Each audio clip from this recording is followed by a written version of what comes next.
नमस्कार, यो हो ग्यालेक्सी प्रदेश न्यूज। सही सूचना र प्रष्ट विश्लेषण सहित उपस्थित भएका छौं। सुरुवातमा हेडलाइन्स।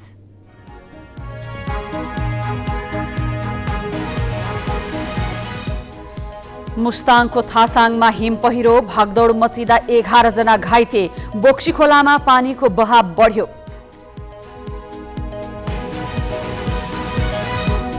सुर्खेतको वीरेन्द्रनगरमा विद्यालय नै बन्द गराएर कांग्रेसको वडा अधिवेशन। विद्यालय पुगेका विद्यार्थी त्यसै फर्किए। नगर शिक्षा शाखा बेखबर। दाङको घोराही उपमहानगरपालिकामा अनियमितता। बिग्रिएर थन्किएको फोहोर उठाउने गाडीमा समेत नियमित इन्धन खर्चका नाममा रकम निकासा। बाराका किसान समर्थन मूल्य भन्दा आधा कम मूल्यमा धान बेच्न बाध्य। धान भिजेकाले सस्तोमा बेच्नु परेको किसानको गुनासो। र बाजुरा सदरमुकाम मार्तडीमा 5 महिनापछि बस सेवा सुरु।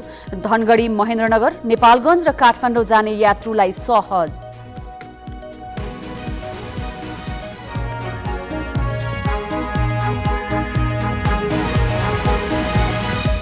अब न्यूज विस्तारमा। मुस्ताङमा हिम पहिरो गएको छ। सदरमुकाम जमसमसँग जोडिएको थासाङ गाउँपालिकाको कोवाङ, लार्जुङ र बोक्सी खोलामाथिको हिमाली लेकमा हिम पहिरो गएको हो। मानापाती हिमालबाट बिहान करिब 11:30 पहिरो खसेको जिल्ला प्रहरी कार्यालयले जनाएको छ। पहिरोका कारण कोवाङ, लार्जुङ, नाउरीकोट, बोक्सी खोला लगायत क्षेत्रमा भागदौड मचिएको थियो। प्रमुख जिल्ला अधिकारी नेत्र प्रसाद शर्माका अनुसार पहिरोपछि भएको भागदौडमा 11 जना घाइते भएका छन्। कोवाङमा रहेको जनआदर्श अमरसिंह माध्यमिक विद्यालयका शिक्षक र विद्यार्थी भागेर सुरक्षित स्थानमा पुगेका थिए। आधा घण्टापछि पहिरो रोकिएको छ। पहिरोपछि बोक्सी खोलामा पानीको बहाव बढेको छ। पहिरोबाट आएको हिउँ खोलामा खसेकाले अन्य जोखिम भने नरहेको प्रमुख जिल्ला अधिकारी शर्माले जानकारी दिए।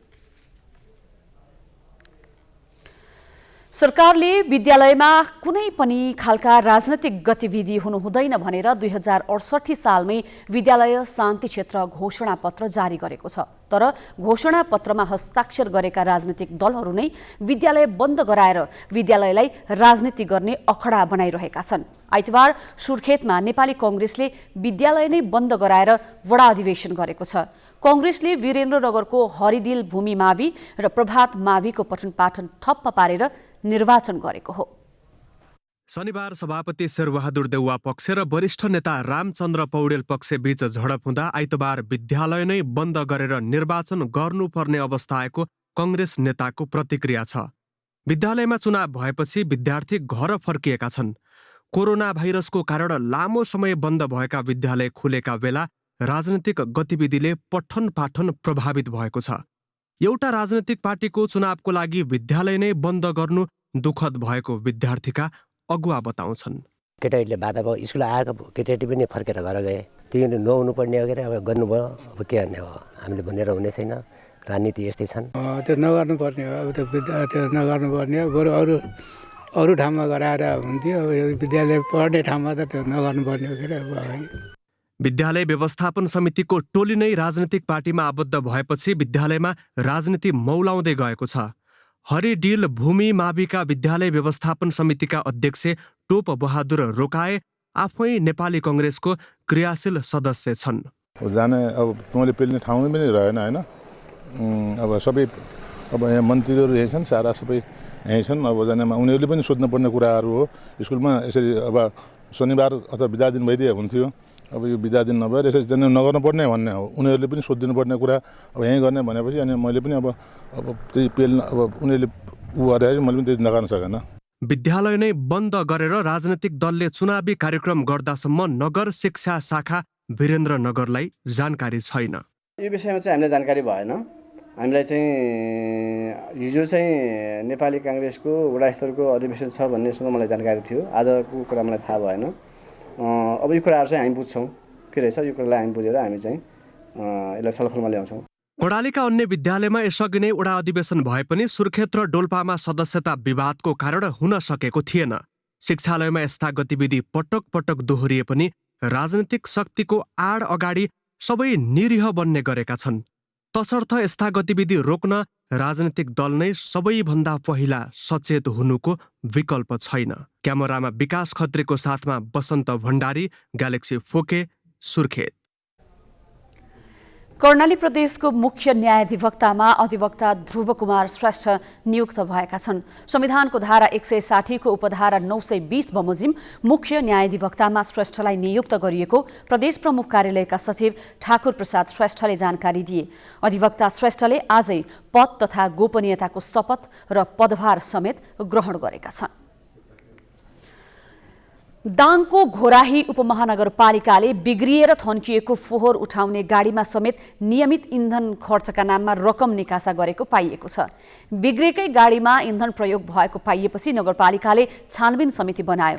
वडा नम्बर 14 का अध्यक्ष शक्तिराम डाँगेको संयोजकत्वमा गठित समितिले महिना दिन लगाएर प्रतिवेदन कार्यपालिकामा बुझाएको छ। तर त्यो प्रतिवेदनमा छलफल गरी दोषीलाई कारबाही गर्नुको साटो घटना गुपचुप राख्ने प्रयास भएको छ।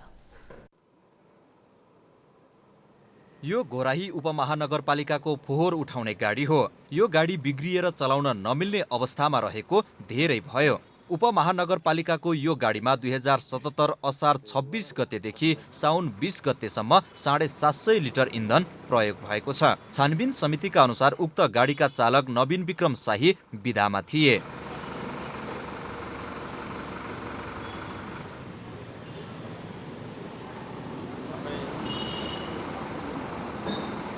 घोराही बजारको फोहोर सङ्कलन गरेर ल्यान्डफिल साइटमा पुर्याउने गाडीमा प्रयोग भएको इन्धन खर्च पनि अस्वाभाविक छ। यो गाडीले प्रति टिप 20 लिटरका दरले नगरबाट इन्धनको कुपन लिँदै आएको छ।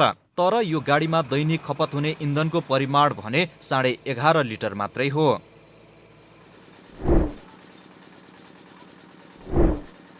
उपमहानगरको ट्र्याक्टरमा इन्धन भरेको भनेर झुटो विवरण पेश गरेर पेट्रोल पम्पबाटै नगद समेत असुली गरेको भेटिएको छानबिन समितिको प्रतिवेदनमा उल्लेख छ। नगरकै कर्मचारीले विभिन्न गाडीको तेलको कुपन पेश गरेर पेट्रोल पम्पहरूबाट 2,50,000 रुपियाँ नगद बुझेका छन्। त्यस्तै एक्साभेटर र जेसिबी लगायतका गाडीको तेलको कुपन पेश गरेर विभिन्न पेट्रोल पम्पबाट 15,000 देखि 1 लाख रुपियाँसम्म नगद बुझिएको छ। स्थानीय तह स्थापना पश्चातको 3 वर्ष 2077 सम्म इन्धनमा चरम घोटाला भएको देखिन्छ। नगरपालिकाका गाडीमा 77 साउनमा मात्रै 23,72,461 रुपियाँको इन्धन खर्च भएको छ। समिति बनेपछिका 2 महिना असोज र कार्तिकमा 14,58,350 रुपियाँ मात्रै खर्च भएको छ। यही तथ्याङ्कलाई मात्र हेर्ने हो भने साउनमा 17 लाख भन्दा बढी इन्धनमा दुरुपयोग भएको छ। तर उपमहानगरका कार्यकारी अधिकृत भने त्यसलाई बदमासी मान्न तयार छैनन्। व्यक्तिको प्रवृत्तिसँग त लड्न को नै सक्छ र हैन, तर यहाँनिर मलाई जहाँसम्म दुरुपयोग भएको छ भन्ने कुराहरू अब त्यतिखेरको इन्धन अलिकति बढी प्रयोग भयो भन्ने कुरा एउटा छ हैन। इन्धन बढी प्रयोग भएको सरदरमा तपाईँको वैशाख 11 जस्तो लाग्छ हैन। वैशाख 11 देखि लकडाउन सुरु भयो अनि वैशाखदेखि त्यो इन्धनमा चाहिँ अलिकति वृद्धि भएको छ त्यो खपत हुने इन्धनमा। चैतसम्मको तपाईँको खर्च हेर्नुहुन्छ भने त्यतिखेर पनि नर्मल नै छ क्या। अब त्यो वैशाखदेखि लकडाउन अवधि पुरा सुरु भइसकेपछि हामीले त्यतिखेर त्यो लकडाउनको अवधिमा स्वास्थ्य कर्मीहरू त्यही अनुसार परिचालन गर्नुपर्छ। छानबिन समितिको प्रतिवेदनले इन्धनमा चरम भ्रष्टाचार भएको तथ्य उजागर गर्दा पनि सम्बन्धितलाई कारबाही गर्न नगरपालिका तयार छैन। यसले इन्धन अनियमिततामा नगरपालिकाका उपल्लो तहका कर्मचारी र जनप्रतिनिधि समेत संलग्न हुन सक्ने आशंकालाई थप बलियो बनाएको छ। क्यामेरामा दीपक ओलीका साथ रोशन कुमार श्रेष्ठ, ग्यालेक्सी फोके, दाङ। भाइटिकाको भोलिपल्ट पोखराको प्रस्याङ चोकमा 14 वर्षीय बालक शुभम खनालको रहस्यमय मृत्यु भयो। प्रहरीले बालकको मृत्युलाई सडक दुर्घटनाको संज्ञा दिएको छ। तर रहस्यमय पाटो के छ भने अहिलेसम्म कुन सवारी साधनले ठक्कर दियो र उनको मृत्यु भयो भन्ने कसैलाई थाहा छैन। तनहुँ घर भई परिवारसँग पोखराको प्रस्याङ बस्दै आएका शुभम खनाल आइतबार बेलुका गणतन्त्र चोकको जेब्रा क्रसिङमा मृत अवस्थामा फेला परे। करिब 6 बजेको समयमा ओरपर देउसी भैलो खेल्नेहरूको भिडभाड थियो। त्यो भिडले पनि खनालको कसरी मृत्यु भयो भन्नै सकेन। केही बेरपछि जेब्रा क्रसिङमा अचेत अवस्थामा बालक लडिरहेको देखेपछि प्रहरीलाई खबर भयो। शुभमका परिवारका सदस्यसँग बिलौना गर्नुको विकल्प छैन। मेरो छोराले माथि ओरेन्ज कलरको के अरे ज्याकेट जस्तो लगाएको थियो, तल ट्र्याक लगाएको थियो, भनेर भने अनि त्यो भाइले चप्पल लिएर आएर देखाएको थियो। चप्पल देख्ने बित्तिकै मेरो बाबुको चप्पल भनेर मैले चिनेँ। अनि त्यसपछि त अनि के भयो मलाई थाहै भएन। मैले विश्वास पनि गर्न सकेँ होइन। तर त्यो बाटोमा एउटा पुल हुनुपर्छ भनेर हामीले पहिल्यैबाट सोच्थ्यौँ कि एउटा पुल भएको भए त कमसेकम पुल कटेर मान्छे जान्थे। जेब्रा क्रसिङमा त्यो मान्छेले स्लो पनि किन नगरेको? त्यो मान्छेको जति नै स्पिड बाइक भयो त्यसको ब्रेक हुन्थ्यो होला कि स्लो हुन्थ्यो होला के गर्न सक्थ्यो होला नि त त्यसले। सडकमा लडेको अवस्थामा भेटिएका शुभमको मृत्यु सडक दुर्घटनामा भएको आशंका प्रहरीले गरेको छ। उनको टाउकोमा गहिरो चोट लागेको पोस्टमार्टम रिपोर्टमा खुलेको छ। तर उनलाई कुन सवारी साधनले ठक्कर दियो र उनको मृत्यु भयो भन्ने प्रश्नको जवाफ कसैसँग छैन। अहिले चाहिँ हामी अनुसन्धान गर्छौँ। त्यसमा संलग्न प्रोबाब्ली मोटरसाइकलहरू हो, मोटरसाइकल हुनसक्छ भन्ने हिसाबले चाहिँ हामीले खोज तलास गरिरहेको अवस्था छ। अहिलेसम्म चाहिँ रिजल्ट आइसकेको अवस्था छैन र हामीले अनुसन्धान चाहिँ जारी छ। स्थानीय पनि शुभमको मृत्यु रहस्यमय भएको बताउँछन्। शिवालय आमा समूहले पनि खनालको हत्याको कारण खोजी गर्न र दोषीलाई कारवाही गर्न माग गर्दै ओडा प्रहरी कार्यालय बैदाममा दबावको कार्यक्रम गरिरहेको छ। सीसीटीभी क्यामेरा नहुँदा र जेब्रा क्रसिङ गतिलो नहुँदा यो चोकमा धेरैले मृत्युवरण गरिरहेका छन्। यही चोकमा बितेका 3 महिनामा मात्रै दुर्घटनाका कारण 3 जनाको मृत्यु भइसकेको छ। तनहुँबाट अस्मिता खनालको सहयोगमा उत्तम प्रसाद पौडेल, ग्यालेक्सी फोके, पोखरा। धादिङ प्रहरीले महिलाको हत्यामा संलग्नलाई पक्राउ गरेको छ। गत बुधबार धुनीवेशी नगरपालिका डाँडा गाउँकी तीर्थमाया तामाङको हत्यामा संलग्न सोही ठाउँका वीरबहादुर तामाङ पक्राउ परेका हुन्। तामाङले ढुङ्गाले टाउकोमा प्रहार गरी हत्या गरेपछि र मृतकले लगाएको सुन लिएर फरार भएका थिए। सुन लुकाउन र बिक्री गर्न सहयोग गरेको आरोपमा सुवास तामाङ समेत पक्राउ परेका छन्। उनीहरूमाथि मुलुकी अपराध ऐनको ज्यान सम्बन्धी र चोरी सम्बन्धी कसुरमा अदालतबाट म्याद थप गरी अनुसन्धान भइरहेको छ। बाराका किसान समर्थन मूल्यभन्दा आधा कम मूल्यमा धान बेच्न बाध्य भएका छन्। कार्तिकमा परेको वर्षाका कारण खेतमा धान भिजेको थियो। व्यापारीले यसैलाई कारण देखाएर किसानलाई आधा मूल्यमा धान बेच्न बाध्य पारेका हुन्। प्रशासनले मोटा धान प्रति क्विन्टल 2752 रुपैयाँ र मध्यम धान प्रति क्विन्टल 2902 रुपैयाँ समर्थन मूल्य तोकेको छ। तर व्यापारीले भने 1600 रुपैयाँदेखि 2000 रुपैयाँसम्ममा किन्दै आएका छन्। हिउँदे बाली लगाउने बेला भएकाले किसानलाई मल किन्न पनि समयमै धान बेच्नुपर्छ। त्यसैले व्यापारीले दिएकै भावमा उनीहरू धान बेचिरहेका छन्।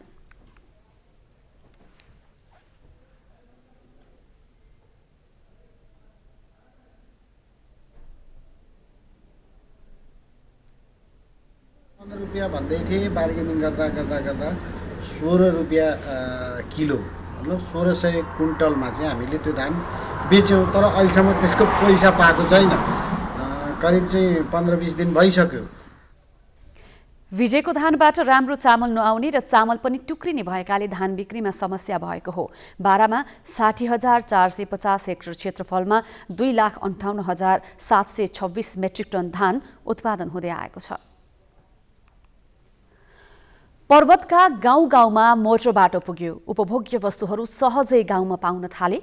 स्थानीय सरकार आएपछि प्रशासनिक कामका लागि गाउँबाट सदरमुकाम कुस्मा धाउनुपर्ने अवस्थाको पनि अन्त्य भयो, जसका कारण त्यहाँको व्यापार व्यवसाय प्रभावित बन्न पुग्यो। व्यवसायले पनि विकल्पका अनेक बाटा खोज्न थाले। यही क्रममा 500 बढी व्यवसायी तथा स्थानीयले बागलुङको बलेवा र कुस्मालाई जोड्न केबल कार मोडलको यान्त्रिक पुल सञ्चालनमा ल्याए। यसले सुस्ताएको कुस्मालाई जुर्मुराउन सहयोग पुगेको छ। 10 वर्ष अघि सदरमुकाम कुस्मा र दक्षिण बागलुङका तत्कालीन 12-13 वटा गाविसलाई जोड्ने काम यस केबल कार मोडेलको यान्त्रिक पुलले गर्यो। पर्वत उद्योग वाणिज्य सङ्घको अग्रसरतामा काली गण्डकीको खोजमाथि करिब 5 करोड खर्चेर निर्माण गरिएको यस पुलमा दैनिक 300 बढी यात्रुले आवतजावत गर्दै आएका छन्। बागलुङको दक्षिण भेगमा उत्पादन भएका कृषि उपज यही पुल भएर कुस्मा आइपुग्छन्। त्यस्तै स्वास्थ्य, शिक्षा, रोजगारी लगायतका कामका लागि यस यान्त्रिक पुलले सहजता प्रदान गरेको छ। खाली पैसा कमाउन मात्र नभएर बलेवाका चाहिँ आम दाजुभाइ दिदीबहिनीहरू अथवा चाहिँ वृद्ध आमा बुवाहरूलाई पनि एउटा स्वास्थ्यको चाहिँ सहज होस् र स्कुलमा बस्ने विद्यार्थीहरू भाइ बहिनीहरूको लागि पनि करिब चाहिँ सदरमुकाममा राम्रो खालका शिक्षा आर्जन गर्ने स्कुलहरू भएको हुनाले उहाँहरूलाई पनि आउन जान सहज होस् भन्ने उद्देश्यले पनि यो स्थापना गरिएको हो। दक्षिण बागलुङ क्षेत्रका नारायणस्थान, अमलाचौर, कुस्मिसेरा, दमेक, सर्कुवा, पयुन्थाप लगायतका बासिन्दालाई बागलुङ बजार पुग्नुभन्दा कुस्मा आउन सहज हुने गरेको छ। उनीहरू पोखरा र काठमाडौँ जाँदा समेत यही यान्त्रिक पुलकै प्रयोग गरी कुस्मा आएर गाडी चढ्ने गर्छन्। प्रशासनिक बाहेक अन्य कामका लागि उनीहरू कुस्मा नै आउने गर्छन्। यसले पुलको काम गरेका सामान ढुवानीलाई पनि सहज बनाएको छ। अनि अब बर्खाको सिजनमा बाटो भत्किँदा पनि हाम्रो बागलुङ जिल्लाको दक्षिण भेगका 18-20 गाविसलाई सुविधा दिएको छ।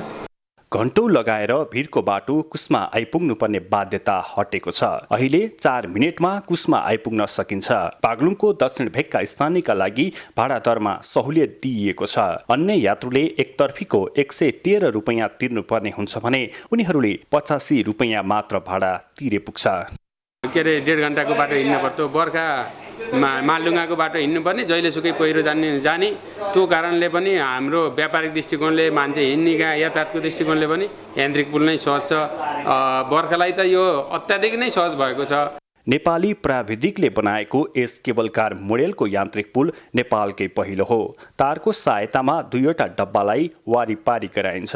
एउटा डब्बामा 8 जना यात्रु बस्न मिल्छ भने 600 किलो सामान ढुवानी गर्न सकिन्छ। हिजो आज यस पुल आन्तरिक पर्यटकको रोजाइमा समेत पर्न थालेको छ। सुमनजङ थापा, ग्यालेक्सी फोके, पर्वत। मुडे चरीकोट सडक समयमै निर्माण सम्पन्न नगरेको भन्दै आयोजना कार्यालय तिखातलमा ताला लगाउन गएका दोलखा भीमेश्वर नगरपालिकावासीलाई प्रहरीले पक्राउ गरेको छ। समयमै सडक निर्माणको माग गर्दै हिजोदेखि आन्दोलनमा उत्रिएका नगरवासीले आज कार्यालयमा ताला लगाउने प्रयास गरेका थिए। प्रहरीले ताला लगाउन गएका चिरञ्जीवी मास्के, रमेश खतिवडा, सृजन कुमार घिमिरे, गोकर्ण प्रसाद भण्डारी, श्याम खतिवडा लगायतलाई पक्राउ गरेको हो। हिजो सडक निर्माणको माग गर्दै सरोकारवालालाई दबाब दिन सार्वजनिक सवारीमा मन्त्री, सचिव र सडक विभाग प्रमुखको फोटो टाँसेर उनीहरूले विरोध गरेका थिए।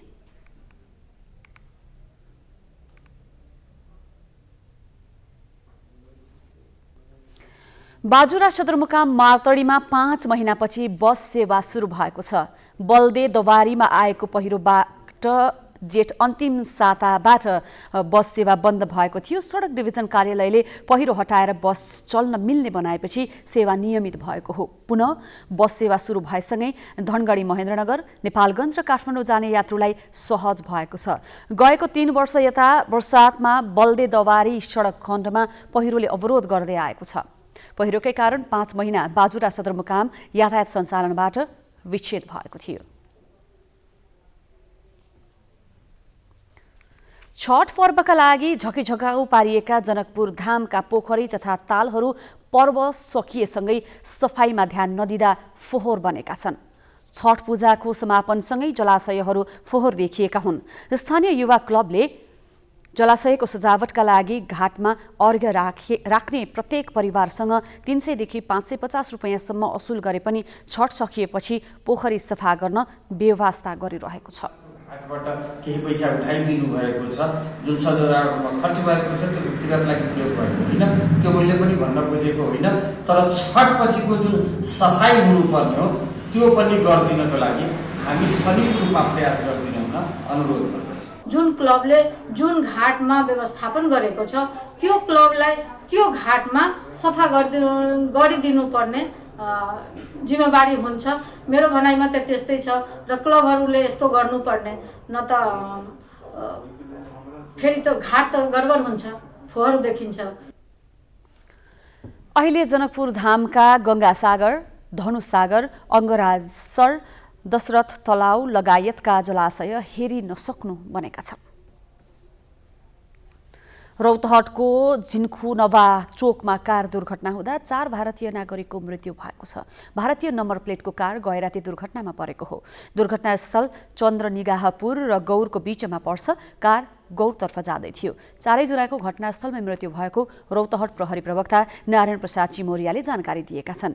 कार सडक छेउको खाल्डोमा अधिकांश भाग डुबेको अवस्थामा भेटिएको थियो। ग्यालेक्सी प्रदेश न्यूज सक्नु अघि हेडलाइन्स।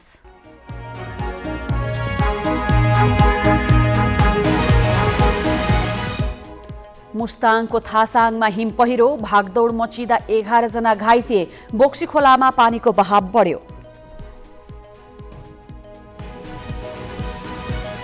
सुर्खेतको वीरेन्द्रनगरमा विद्यालय नै बन्द गराएर कङ्ग्रेसको वडा अधिवेशन, विद्यालय पुगेका विद्यार्थी त्यसै फर्किए, नगर शिक्षा शाखा बेखबर। दाङको घोराही उपमहानगरपालिकामा अनियमितता, बिग्रिएर थन्किएको फोहोर उठाउने गाडीमा समेत नियमित इन्धन खर्चका नाममा रकम निकासा। बाराका किसान समर्थन मूल्यभन्दा आधा कम मूल्यमा धान बेच्न बाध्य, धान भिजेकाले सस्तोमा बेच्नु परेको किसानको गुनासो। र बाजुरा सदरमुकाम मार्तडीमा 5 महिनापछि बस सेवा सुरु, धनगढी महेन्द्रनगर, नेपालगञ्ज र काठमाडौँ जाने यात्रुलाई सहज।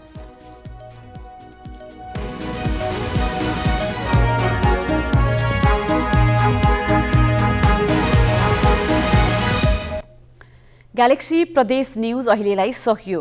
राति 8 बजे ग्यालेक्सी न्यूज आवर लिएर आउनेछौँ। नमस्ते।